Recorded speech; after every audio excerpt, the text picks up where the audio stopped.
What's going on, guys? My name is Triforce Addiction. Welcome back to another COD mobile video. So the Season 5 test server is finally out for global, and I got to test the new Odin assault rifle. As for the other ones, as of right now, there's no real...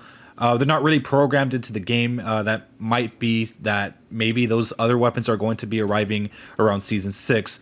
From what I know, I believe the Odin's probably going to be the only weapon for Season 5. Hopefully I'm wrong. Maybe we could get more weapons like the pistol, because I've been really wanting a full auto pistol for quite a long time now. But before I go any further, I just want to tell you guys that the Ether Crystal video that I was going to make yesterday, I'm going to cancel that until Wednesday, because, you know, this stuff is kind of more important and it'll give me time to live stream later on during the day. So anyways, let's talk about the Odin assault rifle. So the Odin assault rifle came from Modern Warfare 2019. It kind of served as the Man of War for that game. It was a very slow firing assault rifle, but it had extremely high damage, so much so that to the point where it would be a 2 to 3 shot kill. And it was absolutely amazing from what I saw. I did see some decent gameplay back then. I didn't really get to use it during my time, but you know, the fact that they have some sort of Man of War like weapon in each of these Call of Duty games is pretty nice. Didn't really expect it to be a weapon for this game, but I mean, you know, anything can happen with this game. I mean, we've gone weapons that we would never expect to be in this game, and it's happened. You know, we got the Koshka, we got the Hades, stuff that I would never have pictured be in this game. And yeah, it's nice that all these weapons are getting some form of love. But the way that the Odin is set up in this game might be a little bit questionable.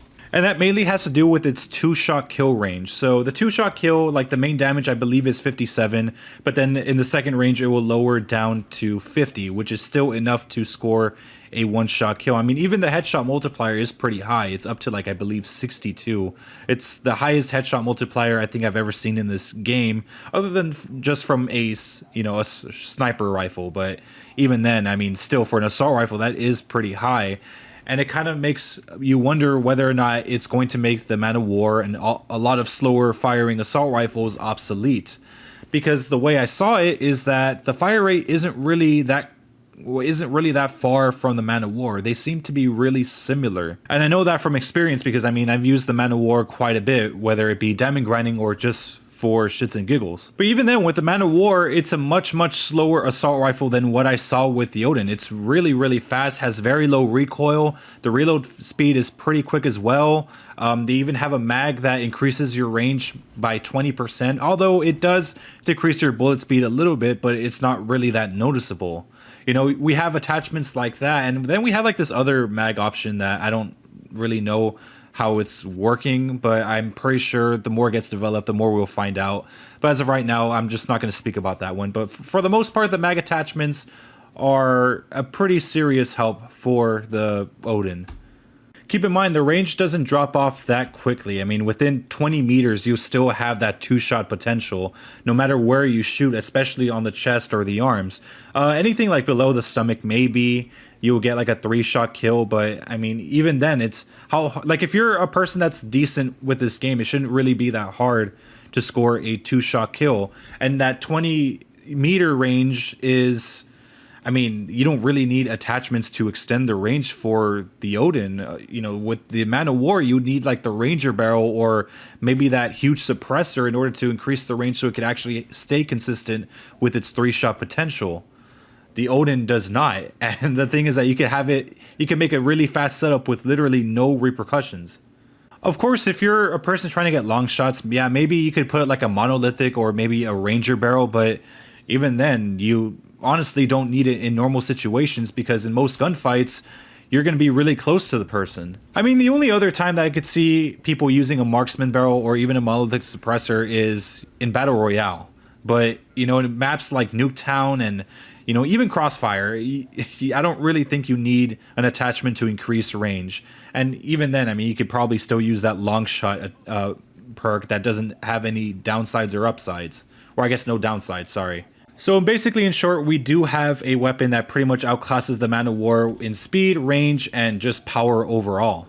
And I do understand that, you know, there was a mythic found for the weapon in the files. So, I mean, yeah, I see why they would have it that powerful. But still, there has to be something that they can do. Maybe increase the ADS penalties a little bit more, you know, have it a little bit slower or reduce the range a little bit so that you actually need some sort of attachment to keep a consistent 2-shot kill.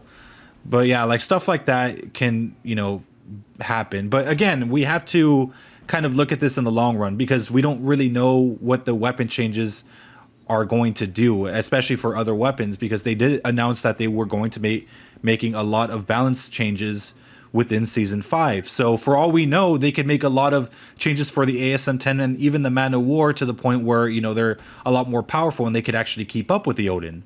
Who knows, maybe they could have a headshot multiplier buff for the Man of War, giving it a 2-shot kill potential if you do land 2 shots to the head. And also, we have to keep in mind, maybe the ASM-10 as well is going to be receiving some range buffs so that the 3-shot kill potential can be a little bit further. So maybe that's the reason why the Odin is as strong as it is right now. I mean, there really has to be some reason why they made it that strong. They wouldn't do that for just to be a douche. I mean, like this is like excessive. I also hear rumors about a burst meta because the KSP is coming out around Season 6, but I'm not really that sure. Maybe if they buff up the M13, the M16. Hopefully, I honestly, I kind of hope that they do buff the M16 because it really needs it. Well, in terms of range, it probably needs like a slight increase or maybe a slight reduction to the horizontal recoil. I think after that, it will be a perfect weapon.